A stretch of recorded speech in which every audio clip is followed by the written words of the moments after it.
Franca.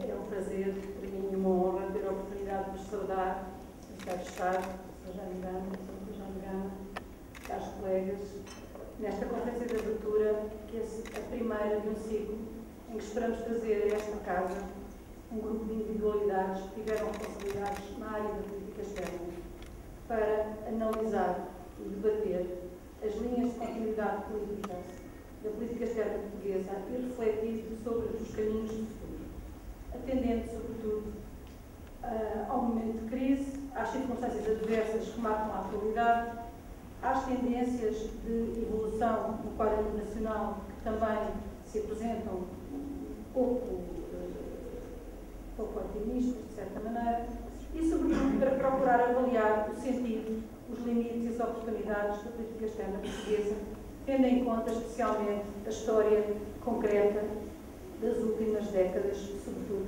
enfim, desde o século XX. Hoje temos connosco o Dr. Jaime Gama, jornalista, intelectual, político, todos sabemos, um homem com uma carreira elevada ao serviço de Portugal. Eu não vou elaborar nem pretender apresentar o que foi o Dr. Jaime Gama, que todos conhecemos. Quero apenas destacar que nos seus anos de Ministro dos Estrangeiros, o Dr. Jaime Gama deixa o seu nome associado a dossiês tão importantes como das Lajes, Macau, Timor, bem como a momentos brilhantes da política europeia portuguesa. Eu queria, no entanto, salientar que o serviço do Dr. Jaime Gama a Portugal e à comunidade nacional começou bem antes destas responsabilidades. Oposicionista desde a universidade, dirigente estudantil empenhado, fundador do Partido Socialista e uma das suas personalidades estruturantes, o Dr. Jaime Gama é também uma referência fundadora da democracia portuguesa, destacando-se a lucidez política que exerceu e manifestou durante um período muito conturbado da história recente de Portugal. Numa palavra, o Dr. Jaime Gama destaca-se pelo compromisso com a democracia no seu mais pleno sentido de Estado de Direito e de consagração dos direitos, liberdades e garantias individuais. E é essa a homenagem que eu pretendo prestar e passar a palavra para nos falar do Dr. Franco Nogueira, também ministro nesta casa, cuja viúva eu saúdo e família aqui conosco e cuja presença eu agradeço. Vou falar com o Jaime Gama.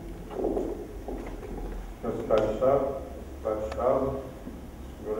Diretora do Instituto Diplomático, Dra. Manuela Franco, Srs. Embaixadores, embaixadores, Sra. Vera Alda Franco Nogueira, minhas senhoras e meus senhores. A ideia destas conferências é uma ideia do Instituto Diplomático e da Dra. Manuela Franco. A Dra. Manuela Franco é uma pessoa muito viva, muito criativa e de uma atividade elétrica transbordante. Portanto, gera eventos e acontecimentos.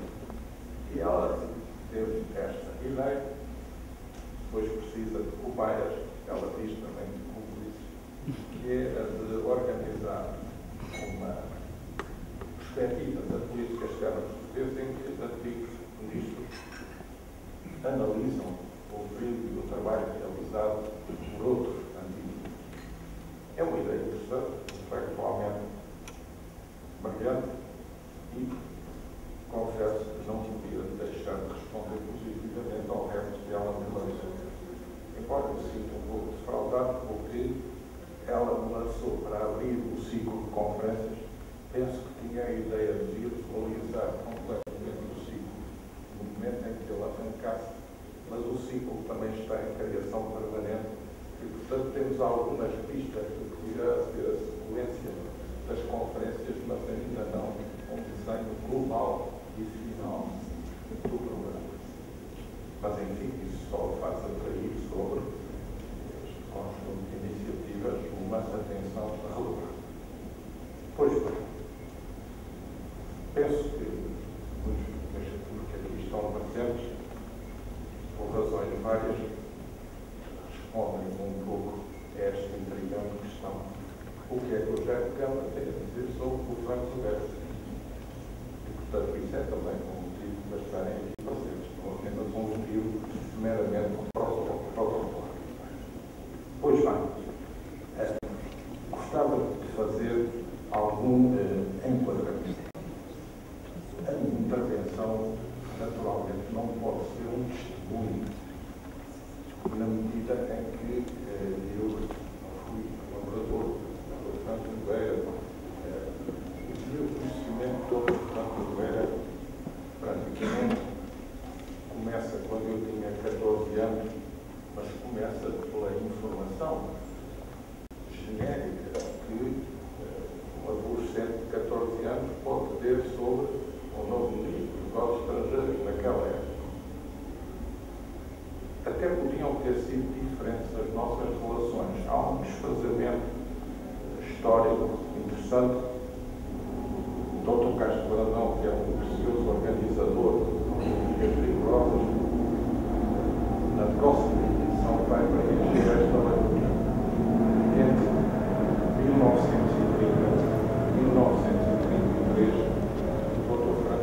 1930 é um ano que refere a entrada de novos alunos. Um deles é Alberto João Franco Nogueira, mas entra para o terceiro ano, onde permanece durante 3 anos até voltar ao liceu Primeiro Número. Mas se não fosse possível essa transferência do meu pai, pelas razões que expliquei, possivelmente até teriam sido colegas a avaliar pela cronologia, pelas entradas no liceu de um e de outro, e pela saída de um. Aliás, vim a saber mais tarde que o Dr. Franco Nogueira era conhecido entre os colegas do Liceu da Horta por Hugo João. Aliás, alguns deles, com surpresa, vieram mais tarde a identificar os ministros dos negócios estrangeiros com o seu colega de turma. Em regra, nas turmas, os jovens, por vezes, são levados a chamar alguém pelo nome mais exótico ou menos comum dos nomes de família. E então, o nome de Gurjão tinha um caráter que apelava a essa singularização. Pois bem, vim a conhecer pessoalmente o Dr. Franco Nogueira mais tarde, graças ao embaixador Altemiro, que já depois de ter sido ministro dos Negócios Estrangeiros, ou ainda era, resolveu organizar em sua casa um jantar muito simpático com as nossas famílias e posteriormente encontramos-nos uma ou duas vezes para almoçar. Lembro-me que uma das vezes o Dr. Franco Nogueira me trouxe e entregou com grande empenho aquilo que verifiquei viria a ser depois um capítulo mais desenvolvido do seu livro Juízo Final, que é todo o capítulo respeitando às relações entre Espanha e Portugal e à sua análise histórica. Era um artigo que ele estava a trabalhar e a escrever, ainda não estava na sua versão definitiva. E por isso as nossas relações foram, digamos, de um ponto de vista pessoal, escassas, atendendo à diferença de idade, aos percursos diferentes, o que fazem com que a minha intervenção não possa ser a intervenção naturalmente de um testemunho pessoal, porque não tenho essa capacidade. Tem o mérito de ser também uma apreciação de pessoas que vêm de campos diferentes. Vir de um campo diferente tem importância quando se analisa, porque permite ver e observar e estruturar e articular coisas que muitas vezes as pessoas que se situam no mesmo campo por um excesso de afeto ou de empatia não conseguem organizar. Dizia Fernando Pessoa, não só quem nos odeia, mas também quem nos ama não menos nos limita. Portanto, muitas vezes os que têm um envolvimento muito forte com a pessoa perdem o distanciamento. E é importante enquadrar, às vezes, de pontos de vista diferenciados.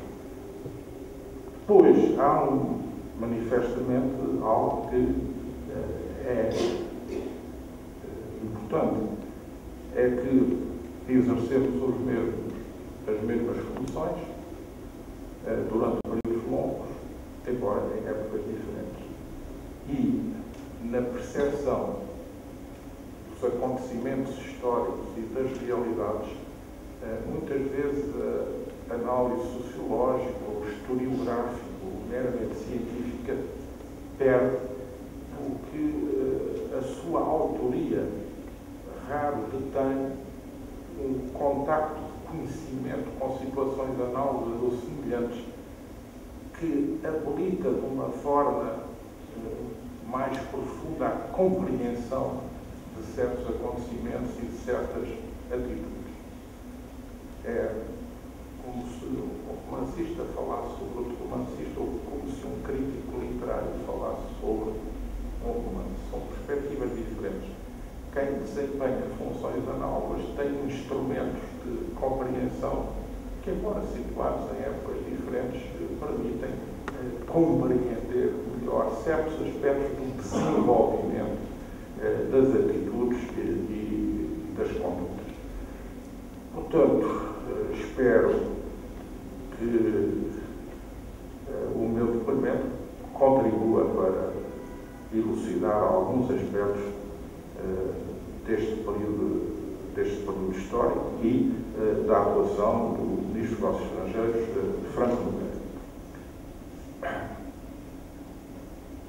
Digamos que a vida de Franco Nogueira se pode organizar em torno de uma carreira diplomática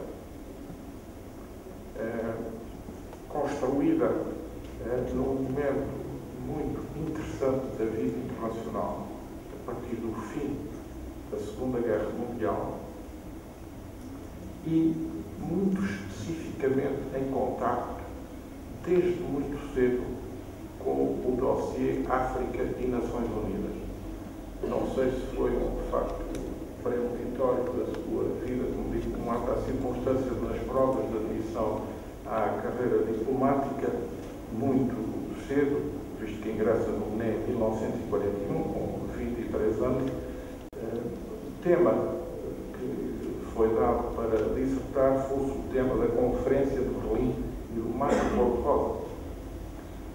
Embora na sua carreira ele tenha estado no Japão, colocado em Sydney, mas nunca em Sydney, e depois em Londres, o Dr. Franco Nogueira nunca foi embaixador, no sentido de ter tido uma missão de embaixador num posto exterior, foi cônsul, e depois toda a sua carreira é feita internamente no Ministério, ou mesmo quando está colocado em Londres, apesar de colocado como cônsul em Londres, ele mantém uma ligação permanente a dossiês específicos da vida internacional. E esses dossiês vão sendo acentuadamente aqueles dossiês que poucos anos mais tarde se vêm a revelar como o ponto central da política externa portuguesa. São o dossiê da descolonização, o dossiê africano, o dossiê ultramarino. Portanto, há um contacto desde muito cedo com essa área. O seu acompanhamento da Comissão de Cooperação Técnica para a África ao Sul do Saara, a sua presença na Conferência para a Defesa da África e a sua presença nas delegações à Assembleia Geral das Nações Unidas, em especial o seu acompanhamento da 4ª Comissão. Comissão que verifica a aplicação do artigo 73 da Carta e, portanto, todos os temas relacionados com o território não autónomo. Ou seja, há uma carreira que é construída em torno do dossiê central da política externa portuguesa dos anos seguintes, antecipando a própria emergência desse dossiê como assunto central da política externa portuguesa. O Dr. Franco Nogueira é um homem que vem para a diplomacia com uma formação em Direito, mas também com uma forte vocação e interesse pelos assuntos literários. É certo que ele vai escrever muitos relatórios importantes quando está em posto, em especial no Japão, sobre assuntos candentes da vida internacional na sequência da guerra e pós-guerra, a análise do imperialismo alemão, das suas diferentes vertentes, a análise do imperialismo russo e depois da política da União Soviética em relação ao Japão, a análise da conduta dos Estados Unidos na Ásia, em particular em relação à China e ao Japão. Portanto, grandes dossiês do reordenamento internacional, que aliás depois tem expressão que sai da luta do Oriente, mas ao mesmo tempo Franco Nogueira é um homem que exerce uma atividade livre como crítico literário.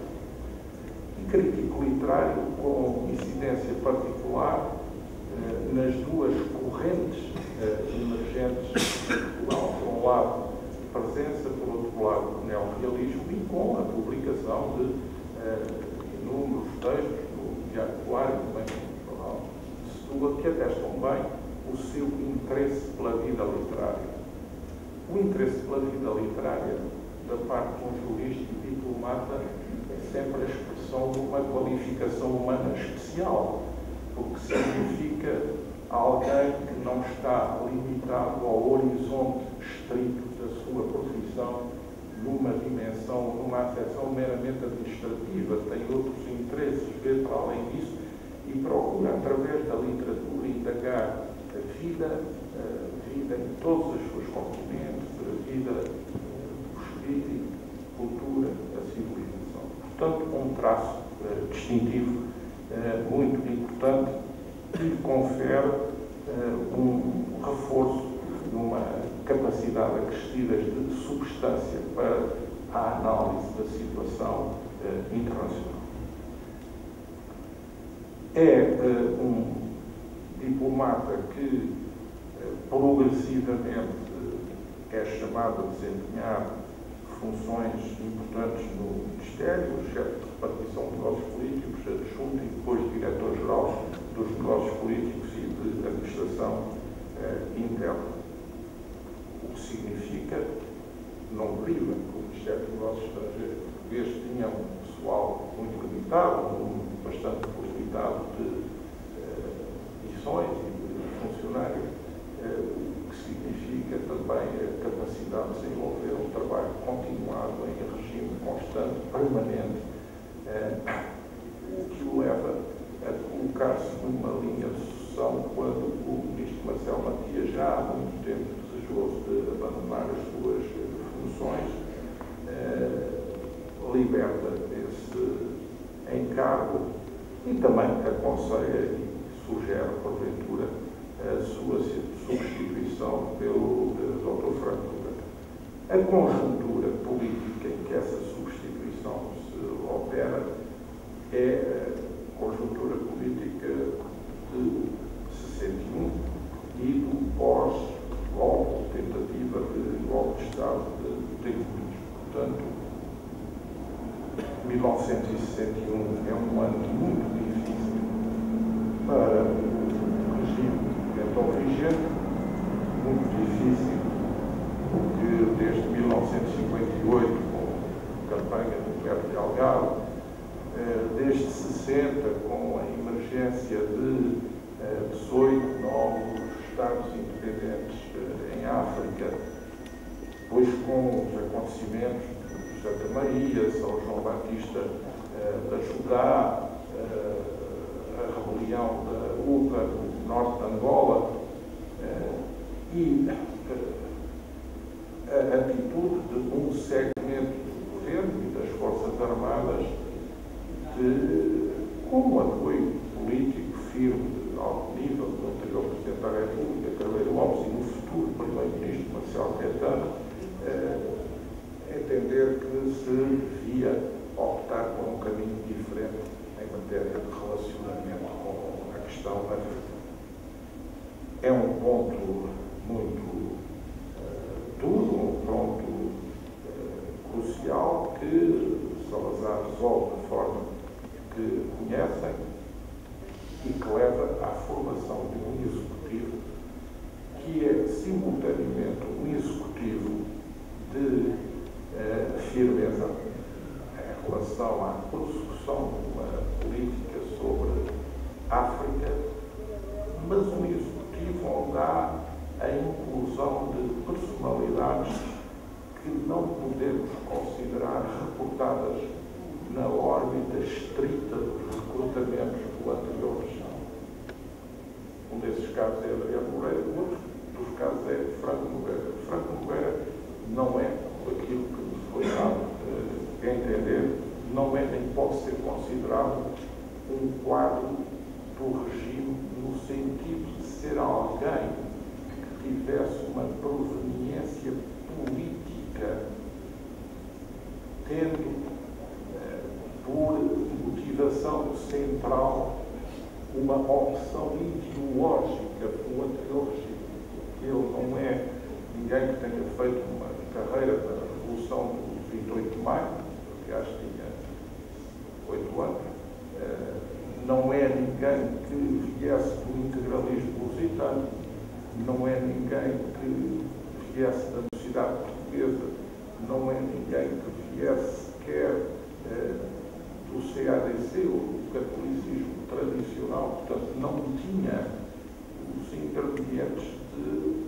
quadro ideológico do anterior regime.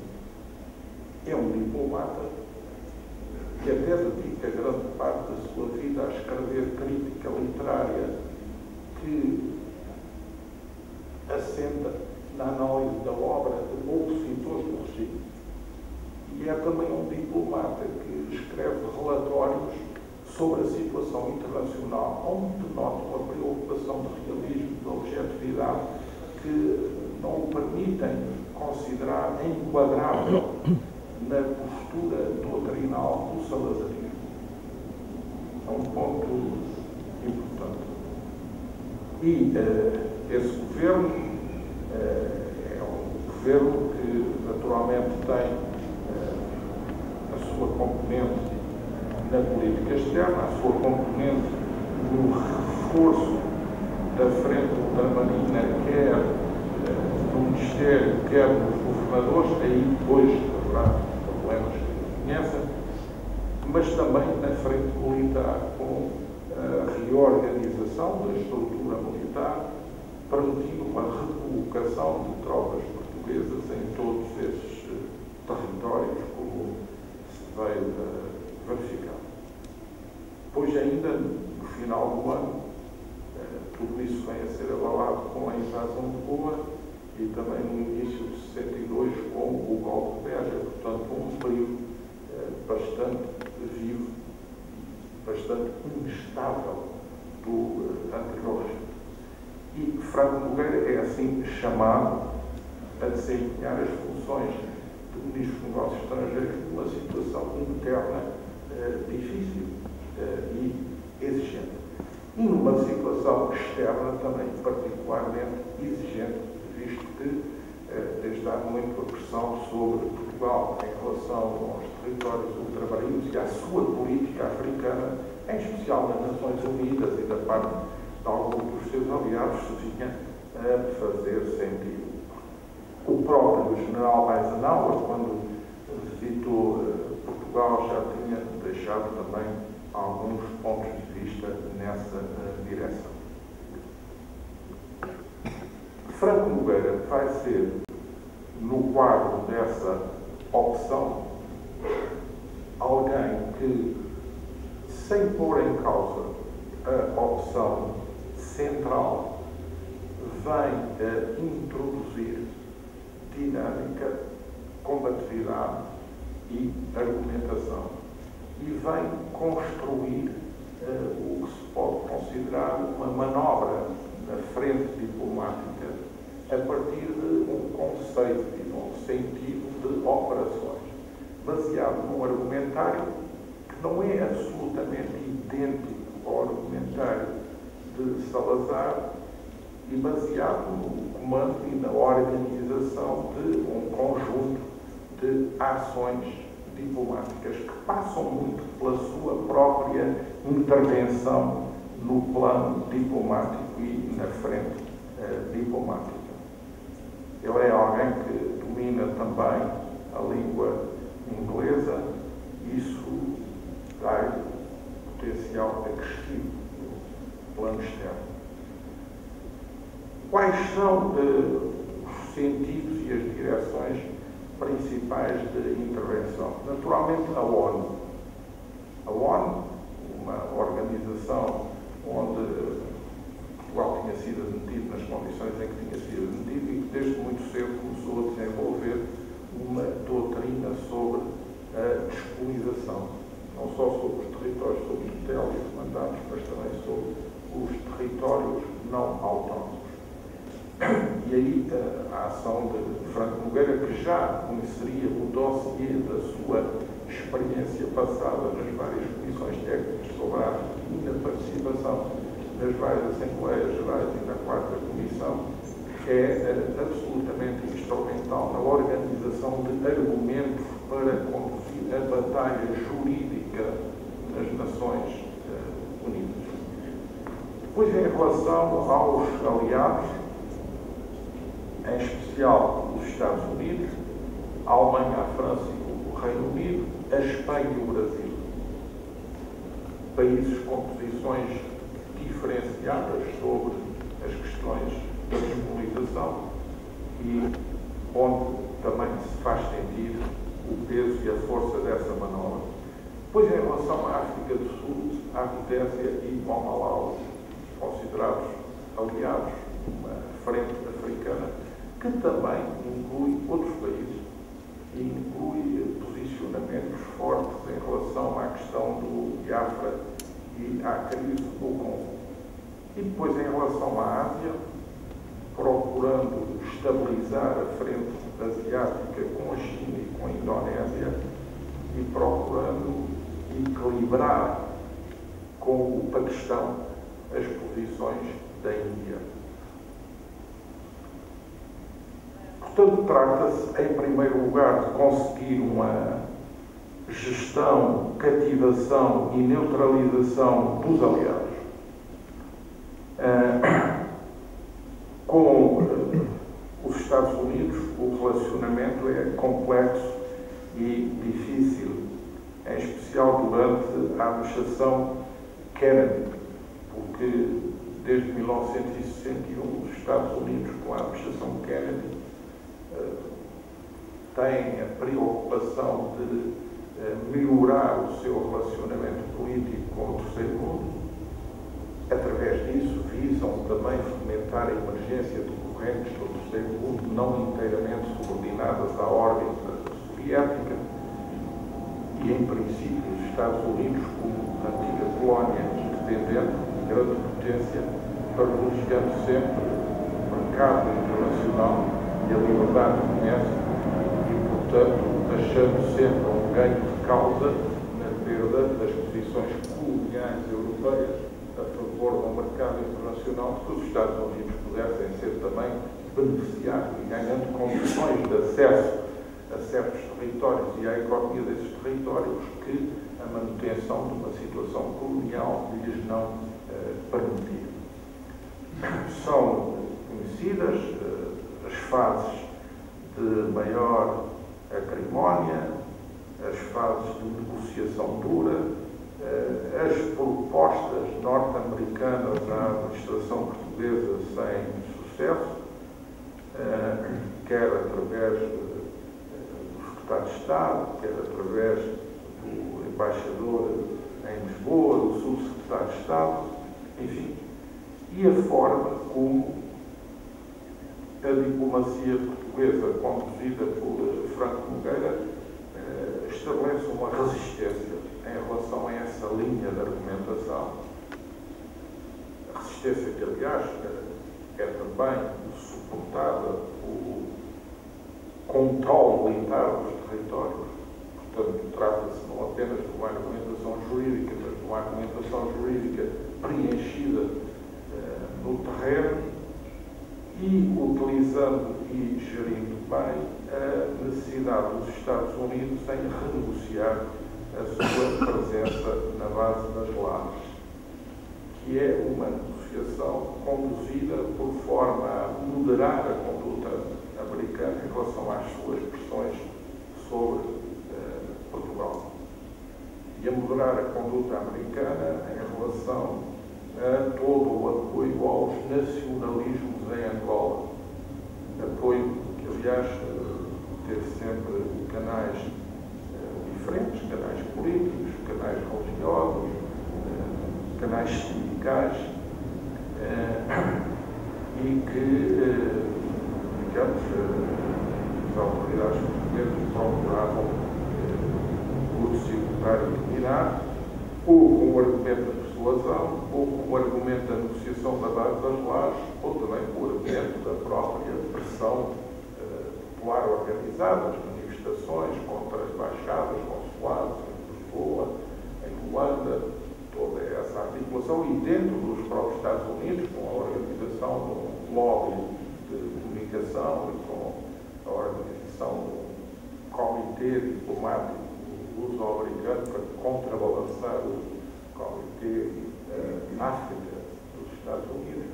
Portanto, uma operação com múltiplas vertentes e que acaba, no fundo, por, digamos, domesticar a postura inicial da administração Kennedy e depois ter alguma tranquilidade com a administração Johnson, aí já preocupada sobretudo com a guerra do Vietnã e, portanto, uma vez salvaguardado o controle mínimo de certas transferências de equipamento militar NATO para os territórios da África por parte de Portugal, também consciente dos seus interesses em relação aos investimentos na construção da ponte sobre o Tejo, aos interesses da Gulf Oil em Cabinda e à circunstância também da Angola, a partir de um certo ponto, se ter transformado num destino muito importante de exportações norte-americanas. Portanto, há um conjunto de situações que favorecem esse posicionamento. É interessante verificar como uma das argumentações centrais é, a dada altura, que nos interessa os Estados Unidos vencerem a União Soviética se Portugal deixar de existir. Portanto, há até uma postura heterodoxa em relação às condutas norte-americanas. É um período da história diplomática portuguesa bastante centrado no anti-americanismo. Inclusivamente leva a ter uma certa simpatia por Cuba, pelas posições de Cuba em relação ao bloqueio de Cuba, e que aparentemente se reveste uma enorme heterodoxia à época. Em relação à França, à França, há uma situação particular, é a da França ser, porventura, o país mais sensível às questões portuguesas. Porque a França teve uma disponibilização muito especial na Indochina e depois teve a disponibilização violenta na Argélia. E, por outro lado, também desenvolvia a necessidade de preencher o vazio deixado pelos americanos em relação a um país europeu. E isso seduzia também a parte francesa. E assim é que a França vai ser nas Nações Unidas e no apoio efetivo à política africana de Portugal, designadamente no plano militar, o sustentáculo mais relevante, todo o equipamento militar, aviões de transporte, aviões de combate, viaturas blindadas, novas fragatas, submarinos, todo esse equipamento vai sendo fornecido por França com preocupações de não hostilizar a cena internacional, mas com uma constância bastante regular, e a própria participação do consórcio de Cabora Bassa atesta bem essa orientação.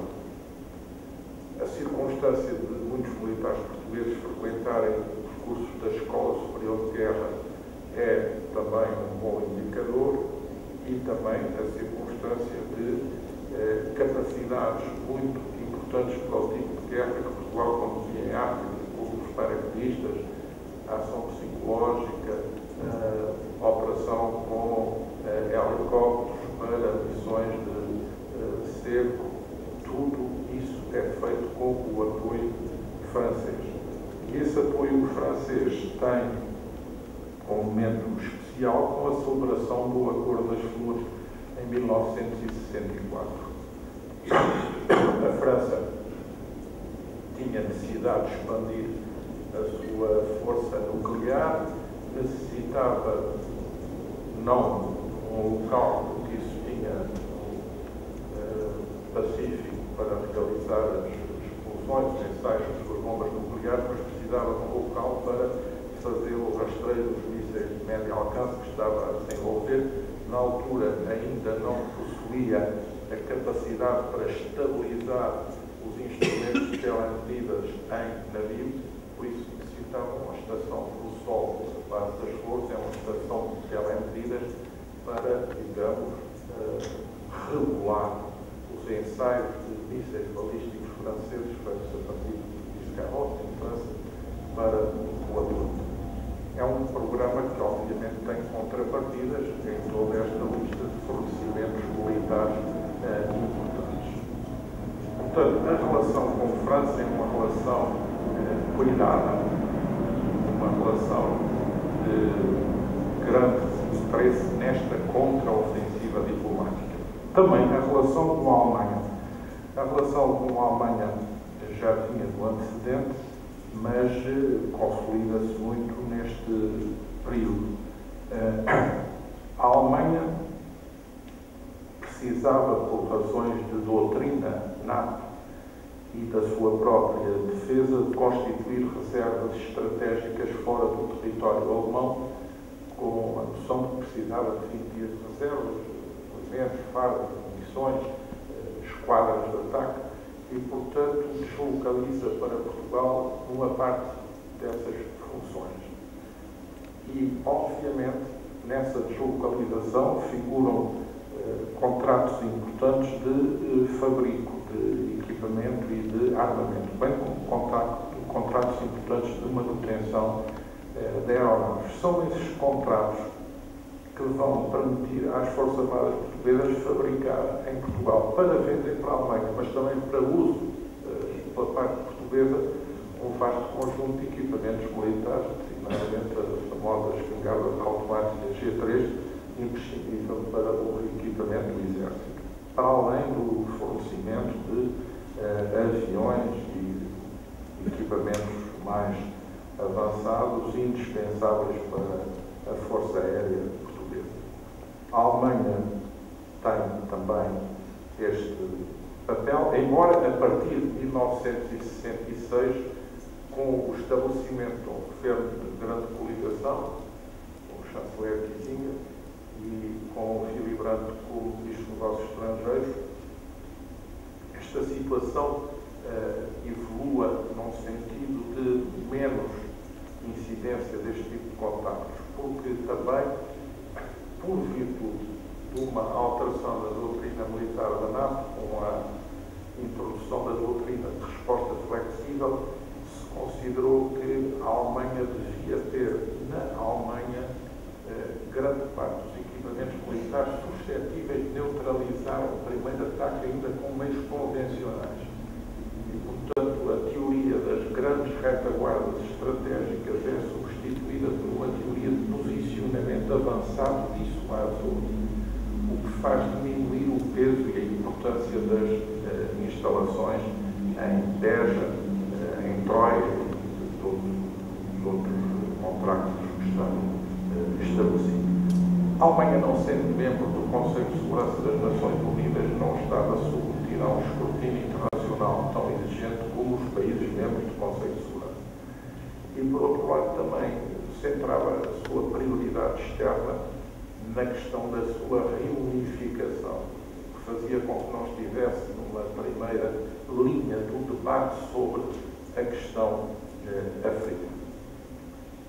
A outra preocupação é, naturalmente, a preocupação das Nações Unidas com todos os desenvolvimentos que conhecem, a partir do momento em que as Nações Unidas, os Estados Unidos, se demarcam das potências coloniais europeias, sobretudo com a intervenção do Suez.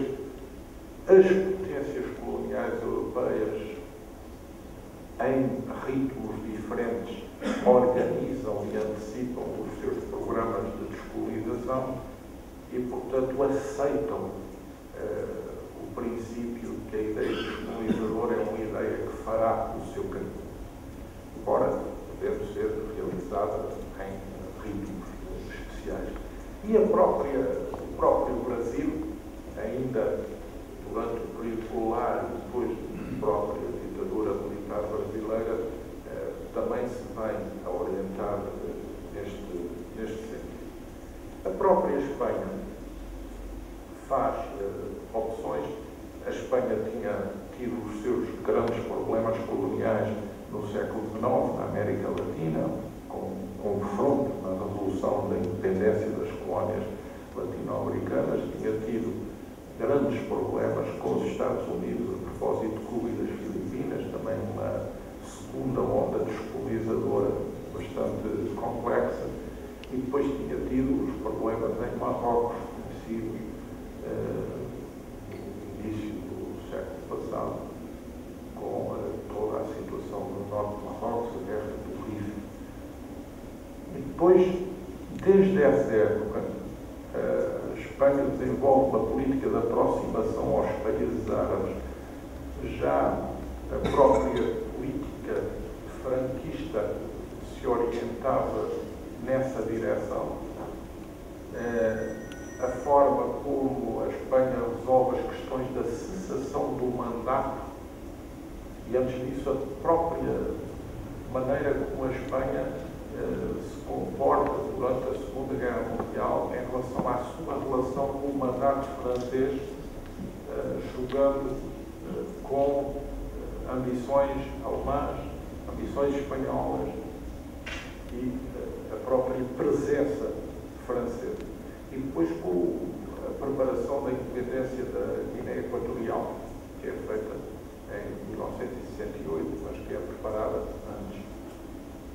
Isto em nome da abertura de espaço para uma política árabe justificava esta tomada de medidas.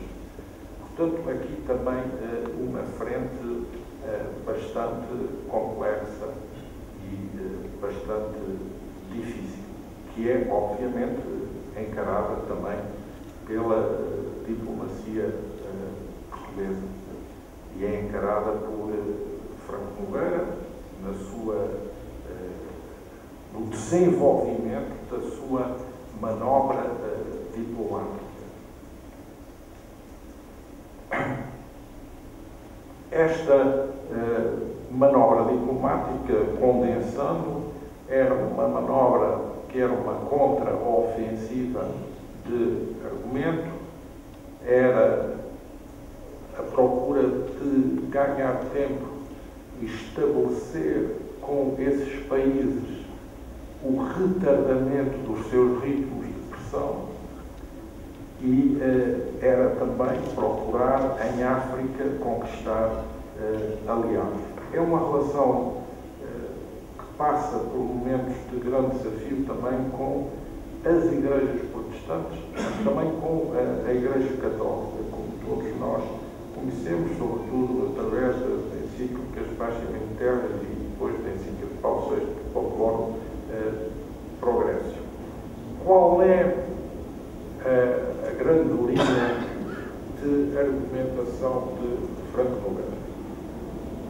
É uma linha centrada sobre os mitos internacionais, portanto, é uma linha cética em relação à linguagem dominante das organizações internacionais e da diplomacia prevalecente, funcionando como crítico, desconstrutor, desmontador, hiperanalista desses argumentos, na base da ideia de que um país como Portugal é objeto, ao longo da história, de uma pressão dos vários imperialismos que procuram afastar a posição portuguesa para ocupar ou sobrepor-se à posição portuguesa, centrado também na argumentação em torno do que eram os equívocos do Terceiro Mundo, um tema que fica vasta importância, não raro recorrendo à problemática da decadência do Ocidente e também à temática da traição das elites, como uma das constantes históricas mais relevantes. O seu argumentário é um argumentário que tem coerência, é um argumentário sistémico e é um argumentário que tem também enorme efeito interno, porque no contexto existente os argumentos produzidos, digamos, pela órbita do Ministério do Ultramar e pelos governadores, em especial depois da saída de Adriano Moreira, não é uma linha de produção argumentativa de grande repercussão nacional.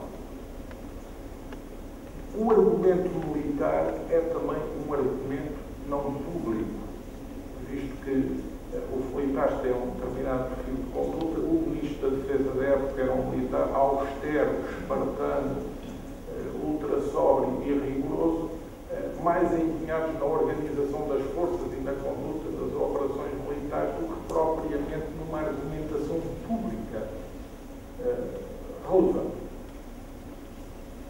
E, portanto, o argumentário de Franco Nogueira é não só um argumentário para o exterior, nas várias frentes diplomáticas, como se reveste de uma enorme importância no interior, em termos da opinião pública e até em termos da própria argumentação para os elementos das Forças Armadas, visto que estamos a falar também de um período de exército de conscrição, não de exército de voluntariado. E para o esforço de guerra, as suas conferências de imprensa, os seus escritos, as suas intervenções são organizadas e têm uma repercussão que dão o argumentário para esse tipo de opção e de empenhamento. Portanto, é uma diplomacia que externe a mera argumentação diplomática estrita e tem um valimento que a projeta no plano político. Eu acho que é essa circunstância que transforma Franco Nogueira, podemos considerar diplomata num político, porque passa a dispor de um público nacional. E aí, quando se passa a dispor de um público nacional, deixa de se tratar apenas de um dossiê em termos de argumentação perante uma organização internacional. Há uma conversão de funções que é também que gera uma modificação de posicionamento. Portanto, passamos de uma carreira diplomática a uma política e ao valor interno de um argumentário. Daí transitamos depois, como vejo a sua obra, para uma ideia política. Não já apenas uma política, mas uma ideia política.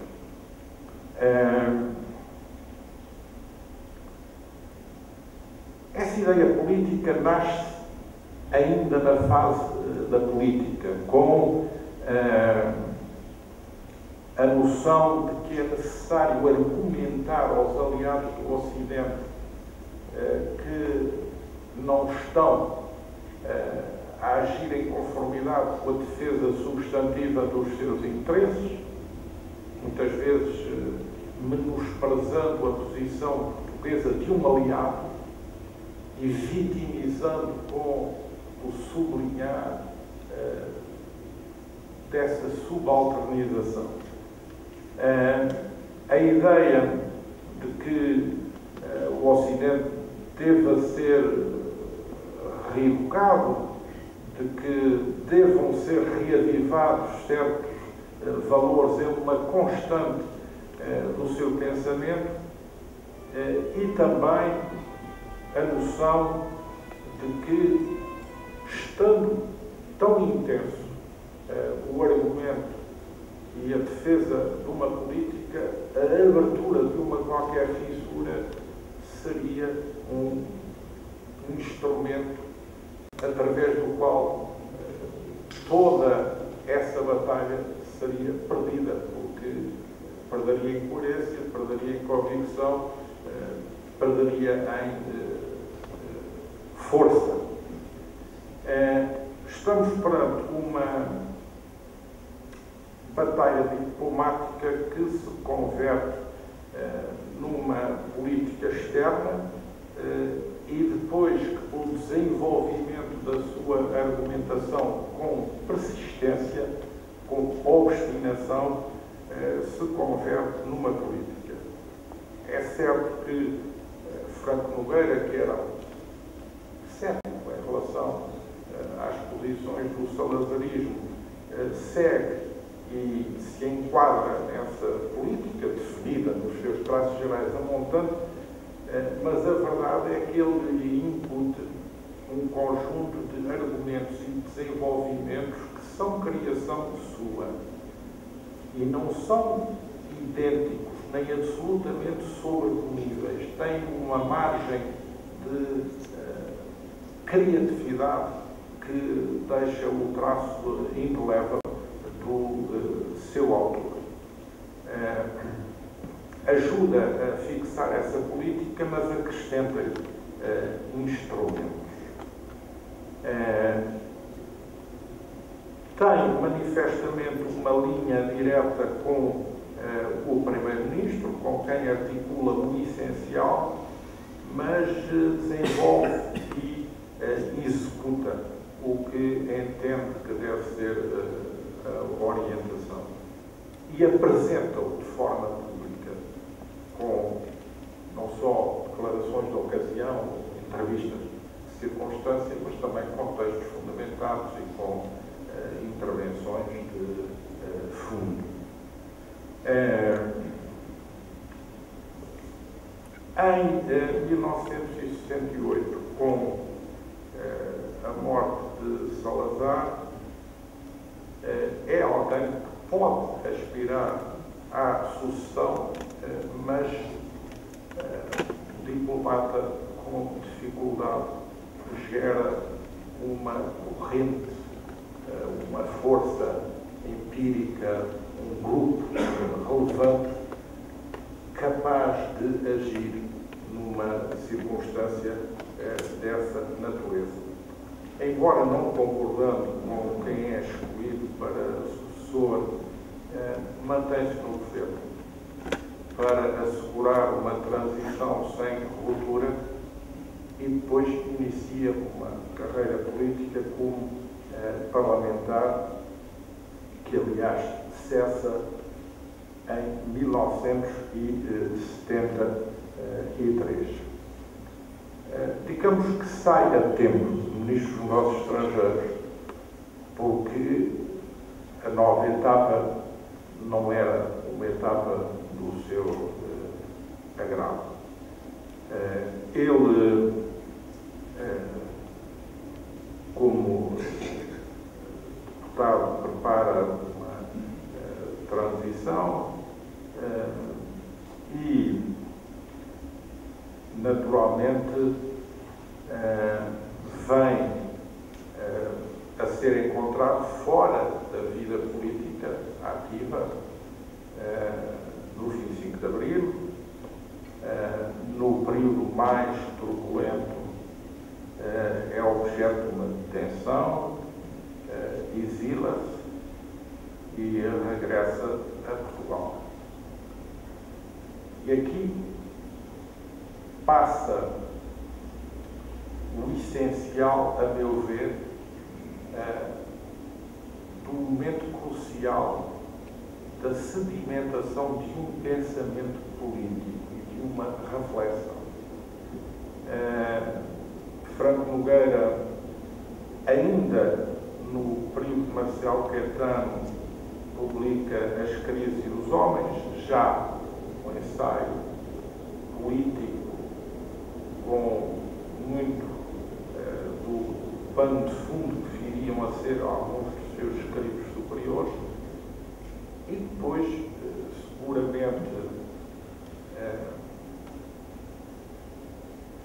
tendo experimentado um período pessoal de sofrimento, liberta em si próprio a convicção e a energia para testemunhar, pôr, falar, escrever e dissertar. Alguns dos seus estudos são estudos históricos, a biografia de Salazar, o volume adicional da história de Portugal de Barcelos, dedicado ao Estado Novo, digamos, é um segundo anexo. O primeiro é o Daniel Pérez, a Primeira República, de Franco Nogueira, sobre o período do Estado Novo. como instrumentos indispensáveis para a compreensão dessa personalidade e desse período. E aqui vem a cristalizar-se o pensamento de quem quer deixar um depoimento. E esse livro, que é um livro muito importante da historiografia política portuguesa, é o Juízo Final. Que, aliás, o autor diz: será aquele juízo do fim de uma década, do fim de um século, do fim de um milénio, ou se é também o juízo do fim da minha vida. Portanto, é algo escrito com aquela perspectiva não do memorialista, diarista, que ele também soube ser, com a publicação de vários encontros de política externa, ou político confessa-se, que é, digamos, o livro com o testemunho do seu dia-a-dia no governo de Salazar, mas de alguém que quer deixar uma reflexão. E aí também a sedução pela história e pela reflexão mais densa sobre os problemas do país. É interessante verificar que Franco Nogueira não adere a nenhuma força política emergente do 25 de Abril, nem também, apesar de ser um símbolo e de ser uma referência para muita gente, se deixa aprisionar como um instrumento de qualquer grupo ou movimento. Mantém sempre a independência da sua postura através dos seus escritos, da transmissão direta do seu pensamento, ele que o sabe fazer com grande talento literário e extraordinário domínio da língua portuguesa como ensaísta, não como polemista, como ensaísta. Aliás, tenho cuidado de ser, escrevo este livro contra ninguém, escrevo este livro para exprimir aquilo que eu penso sobre as questões de fundo do meu país. Os seus comentários não são conjunturais nem panfletários, e são comentários em que demonstra sobre o país a ideia de um reencontro, reconciliação com a ideia que tem de país, ele que conjunturalmente possa estar magoado com aquilo que ele sente casualmente com a situação do país. Portanto, procura também sublimar a situação pessoal. Claramente é-nos vedado partir de uma plataforma suicida sobre a análise do país. Portanto, tem uma convicção sobre a perdurabilidade do país. Ele que, aliás, tanto cita a frase de Jaime Cortesão sobre a transitoriedade dos regimes, dos sistemas, das ideologias, mas ele é convicto sobre a radicalidade do país.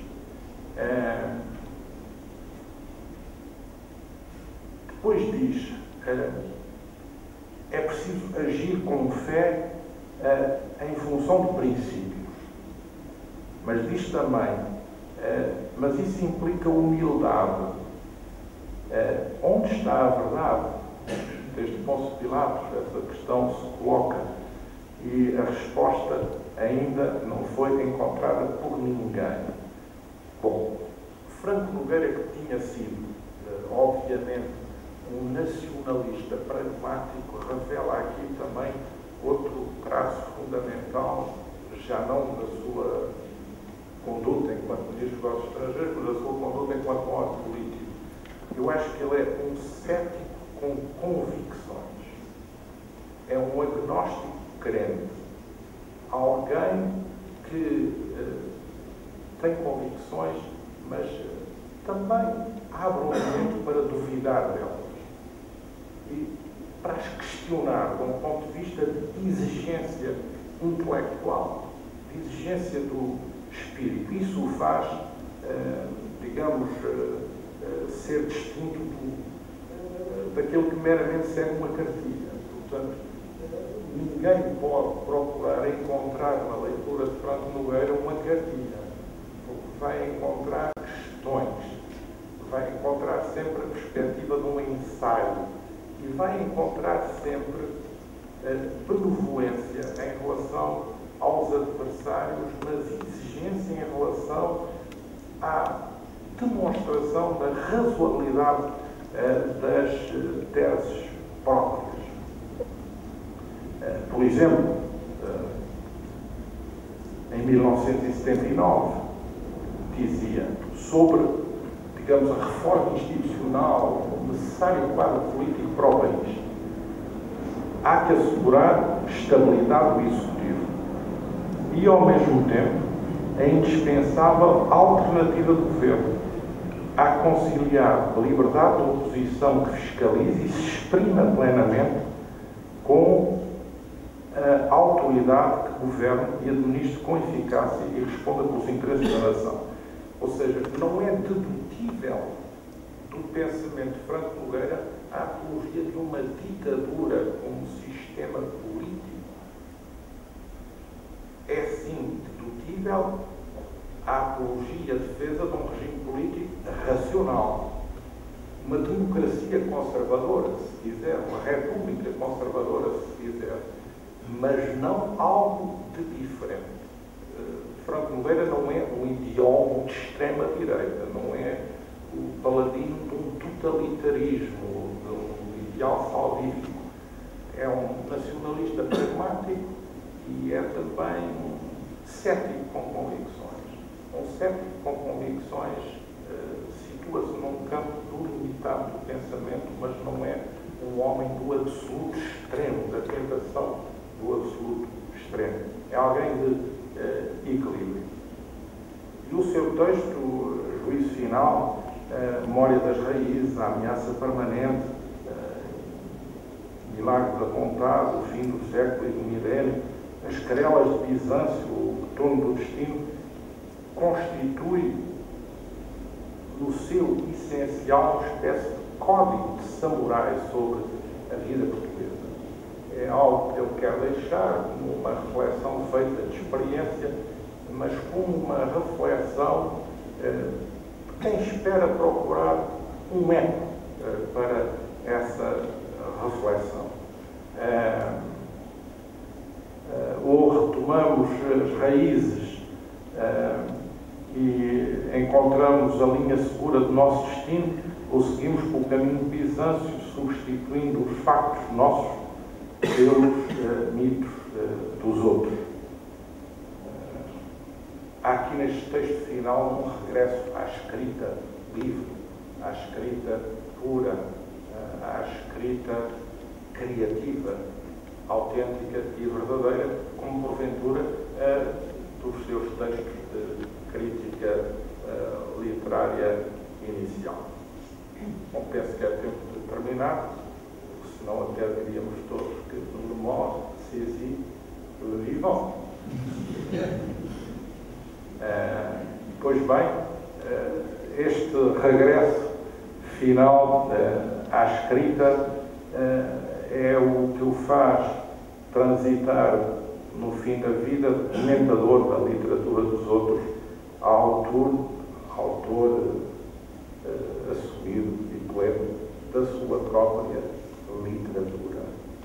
A sua literatura como testemunho de vida, como a força das suas convicções.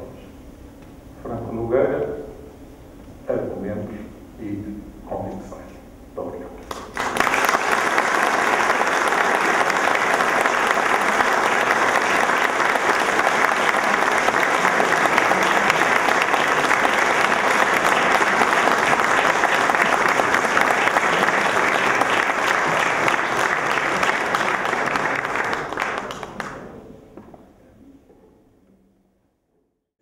Como é que foi a visão dos que não concordavam ideologicamente com a posição de Franco Nogueira e de Salazar em geral, particularmente nestes anos, nos anos 60, portanto, das várias correntes, para separar porque eram posições diferentes, a posição das correntes da oposição em relação à posição de Franco Nogueira. Aí já é uma área em que o Dr. Jean Goema tem um conhecimento direto.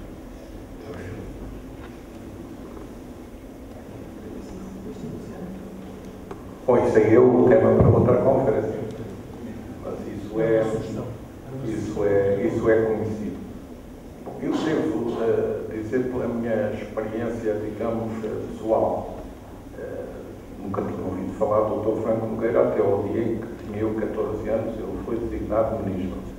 Sempre segui as coisas que ele dizia, as conferências de imprensa, as intervenções na ONU. E sempre comprei os livros que ele publicou. Aliás, para produzir estas minhas palavras, fui rever esses livros e a minha conclusão foi demolidora em relação à evolução do preço dos livros. Os livros tinham, na verdade, preços bastante insignificantes. E depois também procurei compreender melhor os lances mais relevantes da política de Franco Nogueira ao longo da minha própria experiência internacional. Não quer dizer que eu concordasse ou que fosse seguidor, mas nós devemos sempre estudar tudo e devemos procurar compreender, enriquecemos-nos compreendendo mesmo os nossos adversários por dentro, procurando dizer, mas porquê é que foi assim? Porquê é que tomou estas posições? Porquê é que as pessoas assim, qual era o contexto da época? Porquê é que estas pessoas tomavam estas posições? E isso é uma coisa que enriquece bastante e que é muito positiva. Depois, em relação a estes textos finais, eu, por exemplo, considero que o livro Juízo Final é um livro cuja leitura deve ser recomendada, porque mesmo às pessoas a quem o livro interpela de uma forma mais crítica, é importante poder confrontar pontos de vista com quem coloca os seus argumentos com a elevação, a dignidade, a dimensão histórica, o peso das ideias com que Franco Nogueira faz nesse livro. É um dos melhores textos da literatura política contemporânea num determinado campo político. E até é educador desse campo político, porque é um texto de substância, não é um texto lateral. Assim como também, por exemplo, a leitura de um livro menos rico do ponto de vista intelectual, mas mais didático. Portugal e a Internacionalização dos Problemas Africanos, Marcelo Caetano, é também um livro que deve ser estudado, lido, refletido. É um livro tipo académico, descritivo. É um livro importante. Portanto, nós, na história política e diplomática do país, temos que não ter inibições, ler tudo, estudar tudo e aprender. Teremos o embaixador Martins Cruz a falar e a analisar o período do Dr. Jaime Gama como ministro dos Estrangeiros. Essa conferência será em dezembro e oportunamente anunciada em data pronta. Seguidamente está previsto e confirmado, enfim, sujeito, já se sabe nestes tempos modernos que a confirmação é sempre algo relativo, a presença do Dr. Francisco de Balsemão em janeiro, do Dr. Menezes Ferreira em fevereiro, do antigo Presidente Sampaio em março, da Dra. Teresa Gouveia em data a anunciar, abril provavelmente, e do Embaixador Monteiro. Os temas que eles vão discutir serão anunciados caso a caso, conforme a data for também anunciada, para ter a certeza que esta plateia maravilhosa se vai repetir no futuro. Obrigada pela vossa presença, obrigada pela Jaime Gama, obrigada ao Secretário de Estado pela vossa presença, ao Secretário-Geral, colegas, diplomatas em Lisboa, muito obrigada e até uma próxima oportunidade do Instituto Diplomático, terá muito gosto em rever esta audiência.